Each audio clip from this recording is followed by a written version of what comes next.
ഇപ്പോൾ മറ്റൊരു പ്രധാനപ്പെട്ട വാർത്തയിലേക്ക്. ആലപ്പുഴയിൽ നവജാത ശിശുവിന്റെ മൃതദേഹം രഹസ്യമായി മറവ് ചെയ്ത കേസിൽ നിർണായക മൊഴി പുറത്ത്. ജനനസമയത്ത് കുട്ടി കരഞ്ഞിരുന്നുവെന്ന് അമ്മ സോന പറഞ്ഞതായി ചികിത്സിക്കുന്ന ഡോക്ടർ പോലീസിനെ അറിയിച്ചു.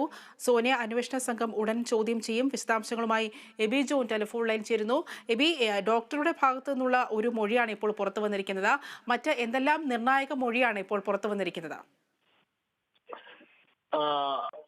ഈ കേസുമായി ബന്ധപ്പെട്ട് ഈ 3 പേരുടെ അറസ്റ്റ് കഴിഞ്ഞ ദിവസം രേഖപ്പെടുത്തിയിരുന്നു. അതായത് ഈ കുഞ്ഞിനെ പ്രസവിച്ച പാണാവള്ളി പഞ്ചായത്തിലെ 13ാം വാർഡിലെ താമസിക്കുന്ന ഡോണ ജോജി എന്നുള്ള 22-കാരി, ഒപ്പം തന്നെ ഇവരുടെ കാമുകനായിട്ടുള്ള തകഴി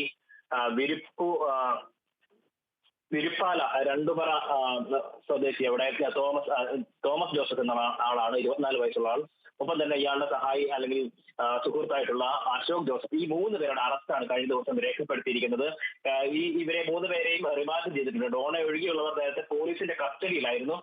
ഒപ്പം തന്നെ ഇന്നലെ എറണാകുളത്തെ സ്വകാര്യ ആശുപത്രിയിൽ ഡോണ ചികിത്സയിലാണ്. ഇവരുടെ ചികിത്സയിൽ തുടരുന്ന ഈ ആശുപത്രിയിൽ വന്നാണ് മജിസ്ട്രേറ്റ് ഇവരെ കൊട്ടാരക്കര ജയിലിലേക്ക് റിമാൻഡ് ചെയ്തിരിക്കുന്നത്. തൽക്കാലം ഇവർ ആശുപത്രി തന്നെ തുടരും എന്നുള്ളതാണ് നമുക്ക് ലഭിക്കുന്ന വിവരം. മറ്റ് 2 പേർ, അതായത് തോമസ് ജോസഫിനെയും അശോക് ജോസഫിനെയും ആലപ്പുഴയിലെ സബ് ജയിലിലേക്ക് മാറ്റിയിട്ടുമുണ്ട്. ഇനിയിപ്പോൾ ഇന്നത്തെ നമുക്ക് പറയാനുള്ള പ്രധാനപ്പെട്ട കാര്യം എന്ന് പറയുന്നത്, ഈ ചികിത്സിക്കുന്ന അതായത് ഡോണയെ ചികിത്സിക്കുന്ന ഡോക്ടറുടെ ഒരു പ്രതികരണമാണ് വന്നിരിക്കുന്നത്. ജനന സമയത്ത് കുട്ടി കരഞ്ഞിരുന്നുവെന്ന് ഈ പെൺകുട്ടി പറഞ്ഞിരുന്നതായി ചികിത്സിക്കുന്ന ഡോക്ടർ വ്യക്തമാക്കിയിരിക്കുന്നു. ഇതിലൊരു പ്രധാനപ്പെട്ട കാര്യം എന്ന് പറയുന്നത്, സാഹചര്യ തെളിവുകൾ വളരെ നിർണായകമായിട്ടുള്ള ഒരു കേസാണിത്. അവിടെയാണ് ഈ ഡോക്ടറുടെ മൊഴിയുടെ പ്രാധാന്യം എന്ന് പറയുന്നത്. ഒപ്പം തന്നെ കുട്ടി പൂർണ്ണ വളർച്ചയെത്തി എന്നും ഫോറൻസിക് വിഭാഗത്തിന്റെ കണ്ടെത്തലുമുണ്ട്. ഈ ഒരു സംഭവത്തിന്റെ അടിസ്ഥാനത്തിലാണ് ഇപ്പോൾ ഈ അന്വേഷണ സംഘം വളരെ വേഗം തന്നെ ഇവരെ ചോദ്യം ചെയ്യാൻ ഉള്ള തീരുമാനത്തിലേക്ക് എത്തിയിരിക്കുന്നത്. കുട്ടിയെ കൈമാറിയതിന് ശേഷമാണ്, അല്ലെങ്കിൽ ഈ മരണത്തിന് ശേഷമാണ് കുട്ടിയെ കൈമാറിയത് എന്നുള്ള ഒരു നിഗമനമാണ് അന്വേഷണ സംഘത്തിനുമുള്ളത്. കാരണം ഈ തോമസിന് കുട്ടിയെ നൽകുന്നത് ഈ പ്രസവം നടന്ന ഏതാണ്ട് 24 മണിക്കൂറിന് ശേഷമാണ്. ഈ പ്രസവം നടക്കുന്നത് തന്നെ 7-ാം തീയതി പുലർച്ചെ 1:30-നാണ്. കുട്ടിയെ കൈമാറുന്നത് 8-ാം തീയതി പുലർച്ചെയാണ്. അതുവരെ കുട്ടിയെ സൂക്ഷിച്ചു വെച്ചിരുന്നത് വീടിന്റെ ടെറസിലും ഒപ്പം തന്നെ സൺഷെയ്ഡിലും സ്റ്റെയർകേസിന് അടിയിലൊക്കെ ആയിട്ടാണ് അങ്ങനെ ഈ കുട്ടിയെ സൂക്ഷിച്ചു വെച്ചിരുന്നത്.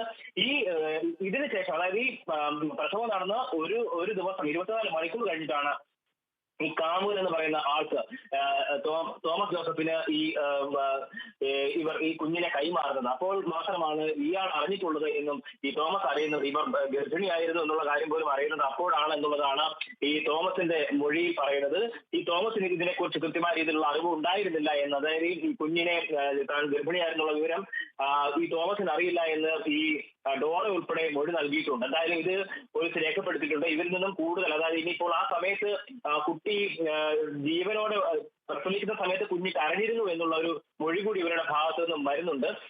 അതിനുശേഷം അനക്കമില്ലാതായി എന്നുള്ളതാണ് ഈ ഇവരുടെ മൊഴി, ഡോണയുടെ മൊഴിയിൽ പറയുന്നത്. അതുകൊണ്ട് തന്നെ ഇതിൽ വിശദമായിട്ടുള്ള പരിശോധനകൾ നടക്കേണ്ടതുണ്ട്. അതിൽ കൃത്യമായിട്ടുള്ള പോസ്റ്റ്മോർട്ടം കഴിഞ്ഞ നടന്നിരുന്നു. പക്ഷേ ഈ ബോഡി ദിവസങ്ങളുടെ പഴക്കം ഉണ്ടായിരുന്നു. അപ്പോൾ അതുകൊണ്ട് തന്നെ കൃത്യമായിട്ടുള്ള വിവരങ്ങൾ അതിന് ലഭിച്ചിട്ടില്ല. ശാസ്ത്രീയ പരിശോധനയ്ക്കായി ഇതിന്റെ സാമ്പിളുകൾ അയച്ചിട്ടുണ്ട്. അതിൽ കൂടിയാണ് ഇതിനിപ്പോൾ കൂടുതൽ കാര്യങ്ങൾ പുറത്തു വരാനിരിക്കുന്നത്. അതായത് കുഞ്ഞിനെ ഈ പ്രസവ ശേഷം കൊലപ്പെടുത്തുകയായിരുന്നു എന്നുള്ളതിനെ കുറിച്ചുള്ള കൃത്യമായിട്ടുള്ള വിവരങ്ങൾ ലഭ്യമാക്കേണ്ടത്. എന്തായാലും ഇവരെ 3 പേരെയും ഇവരുടെ അറസ്റ്റ് രേഖപ്പെടുത്തിയിട്ടുണ്ട്. ഇവർ 3 പേരും നിലവിൽ റിമാൻഡിലാണ്.